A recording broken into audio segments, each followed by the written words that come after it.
Hello everyone, my name is Michael Allen, and this is the Movie Minute. This week we'll be talking about Wes Anderson's most Wes Anderson movie ever, Asteroid City. Shall we proceed? Let's go.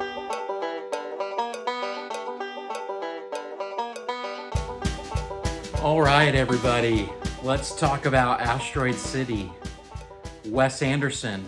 So, for those of you that are watching this video, you probably know who Wes Anderson is. Grand Budapest Hotel, Royal Tenenbaums, Fantastic Mr. Fox. His style is probably one of the most recognized styles in cinema right now, to be honest.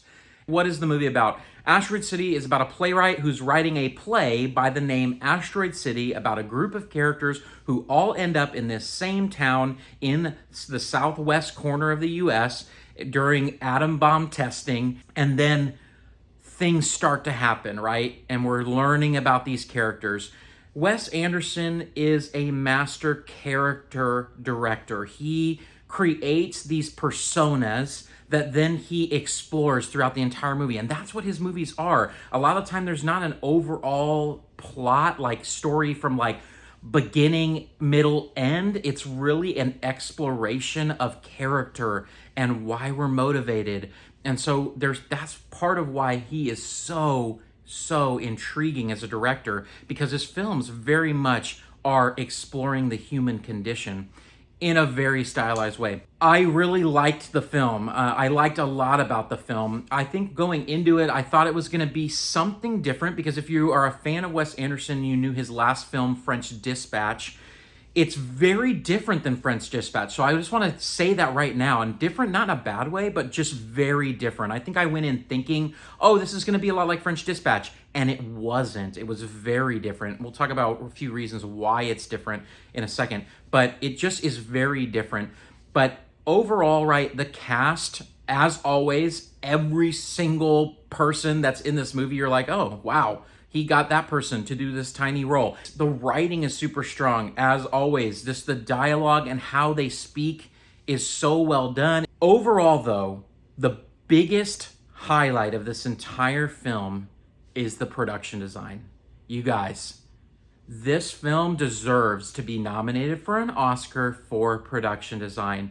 The setting and the design of this film is absolutely beautiful. It's so beautiful that it almost sometimes takes you out of the story, which would normally be a bad thing. But for me, it's just like I had these moments as a filmmaker, and knowing how much goes into production design and just the attention to detail that art directors and production designers take with their directors. This movie is impeccably designed. It is gorgeous. Like the colors, the style, just everything about this movie just bleeds cool. So let's just talk about the few things that I didn't like, because there were a couple things that I didn't like, but it doesn't detract from the movie. I think it more just detracts from the style of movies I enjoy. I think the reason I liked French Dispatch so much is because of its pacing. Its pacing was so fun. I mean, there is a comedic nature to all of Wes Anderson's films. And so when the pacing of a comedy is fast moving and quick and witty, there's something really satisfying about that. This film's pacing is different. It's just different. It's slow, but it's methodical. There's a very unique movement through the film and flow that is very much designed. Like you can tell this is designed. The pacing is designed to make you feel uncomfortable and make you feel unsettled. And so I think that I didn't really love that. I think maybe my expectations were it was going to be faster. I also thought this film was so meta, and Wes Anderson, he's always meta. He's always doing meta things, but I thought that it really leaned into the meta a little bit too much. And there was a couple moments throughout the film where I just really felt like, man, you went a little too far with the meta feel. I feel like this film is finally like Wes being like, I'm going to make the movie I want to make now. Like, I don't feel like he's listening to anybody. And he hasn't in the past really listened to, I think, a lot of people, but there was still a little bit more of like general accepted narrative structure going on in his films. And this one, he totally breaks form with that. I'd probably give it a 7 out of 10 for entertainment wise, just because of those things I shared. It didn't land super like well with me in certain places. From a critical standpoint, I mean, this film is a solid 9. I mean, it's great. It's another classic in Wes Anderson's kind of group of films that he's building out, and it is just well made, beautifully designed, well shot. Cinematography's amazing, dialogue's amazing, cast is amazing. All of that is good from a critical standpoint, and so I mean, very much a quality addition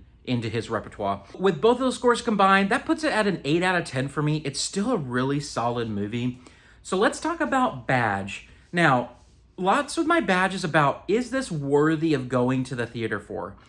And most of you already know this, but this film is completely worthy of a theater watch if you are a Wes Anderson fan. Like, if you are a major fan, you've probably already seen the movie, or you're on your way to see the movie right now. And that's not going to change anything. And so at the end of the day, I'm going to give this movie a couch potato, because in the grand scale of audiences, I think it's something that you should watch. It says some really interesting, valuable things.